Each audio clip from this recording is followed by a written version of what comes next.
Pourquoi le recueil Alma Africa? Pardon de me répéter, mais j'ai eu envie de parler à l'Afrique, de parler de l'Afrique, de parler de l'Afrique intérieure que je porte et de l'Afrique que je rêve. Je ne manque pas de lucidité sur l'état des pays d'Afrique, notamment d'Afrique subsaharienne, qui sont pour beaucoup délabrés, qui ploient sous le joug de dirigeants iniques, de dirigeants qui ne méritent pas le respect dû à la fonction qu'ils occupent, de dirigeants qui, de bien des manières, trahissent l'Afrique en l'inféodant aux intérêts des autres, de dirigeants qui inféodent l'Afrique à des intérêts claniques, de dirigeants qui prostituent notre terre et qui font de nos compatriotes des mercenaires de la pensée parce que ils imaginent qu'avoir de l'argent, avoir de grosses voitures, c'est ça, avoir réussi sa vie. Et j'ai voulu laisser passer ma voix pour dire mon Afrique. J'ai voulu joindre mon chant d'amour et d'espérance à celui des autres qui rêvent et travaillent à une Afrique libre, digne. J'ai voulu parler des héros qui me sont des boussoles. Ruben Umniobe, Hossein Afanda, Nelson Mandela,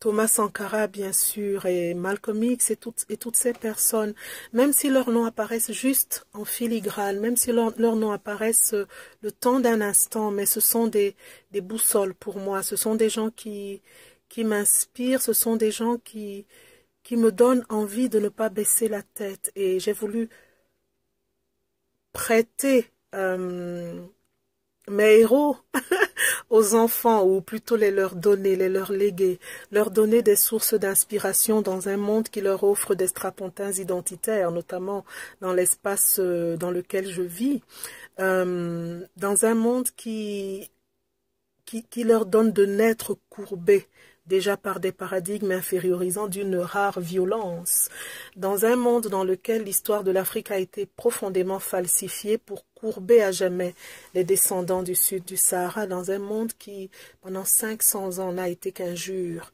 et mépris pour les personnes qui venaient de l'espace dont je suis issue.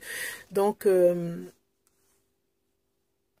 l'ai écrit d'abord pour l'Afrique et les Africains, et je l'ai écrit aussi pour les extra-africains, pour qu'ils entendent une âme africaine, laisser passer un peu de l'âme de l'Afrique, j'espère, et proposer un dialogue de face à face et dans le respect. Voilà, j'espère que... c'est difficile de résumer parce que c'est vraiment un projet qui m'habite et qui... j'avoue que j'espère profondément qu'il touchera beaucoup de personnes et notamment les enfants et les jeunes, parce que je veux qu'ils relèvent la tête.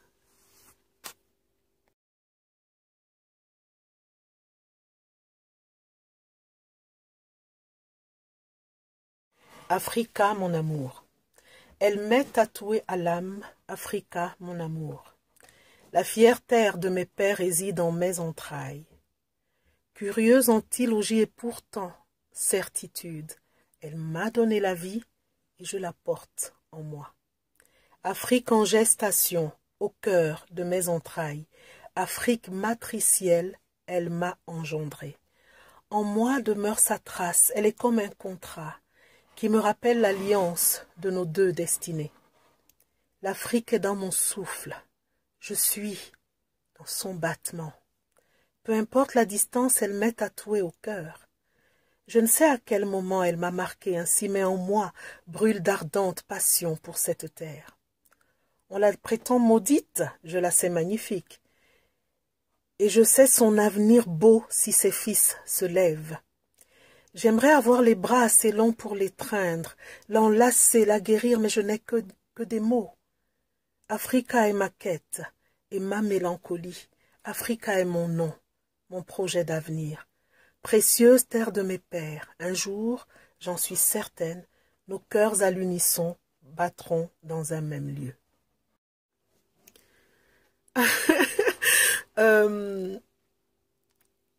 Est-ce que mon poème Dans le vent répond au discours de Dakar? Oh oui, peut-être, mais ce n'est pas tant une réponse, mais une affirmation.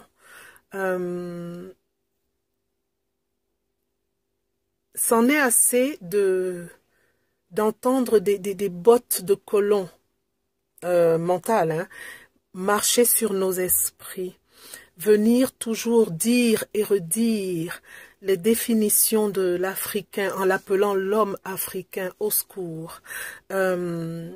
Venir dire qui nous sommes, venir dire combien on a besoin des autres pour exister, venir nous dire qu'il faut toujours que l'Occident nous valide, qu'il faut toujours que l'Occident nous dise ce qu'il faut faire pour être acceptable dans le banquet des nations tel qu'il l'a défini. C'est insupportable, c'est insupportable.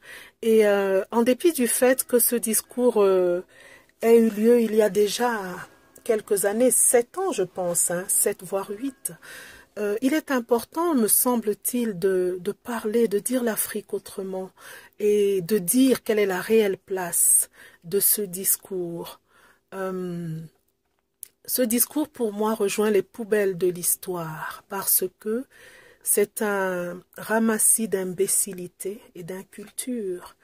Et il faut vraiment être ignare pour penser que Dakar est le lieu adapté pour falsifier l'histoire.